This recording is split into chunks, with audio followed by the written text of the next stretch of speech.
إن أنتم إلا في ضلال مبين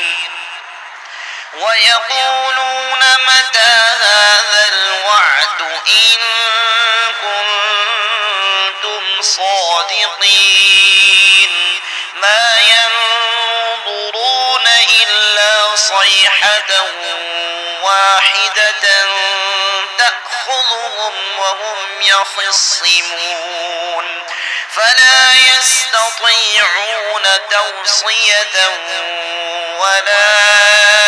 إلى أهلهم يرجعون ونفخ بالصور فإذا هم من الأجداث إلى ربهم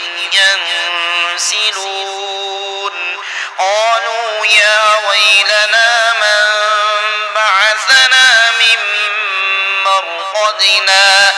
هذا ما وعد الرحمن وصدق المرسلون إن كانت إلا صيحة واحدة فإذا هم جميع لدينا محضرون فاليوم لا تظلم نفس شيئا ولا تجزون إلا ما كنتم تعملون إن أصحاب الجنة اليوم في شغل فاكهون هم وأزواجهم في ظلال على الأرائك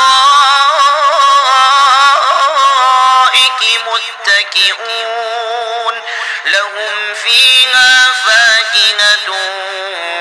ولهم ما يدعون سلام قولا من رب رحيم وامتازوا اليوم أيها المجرمون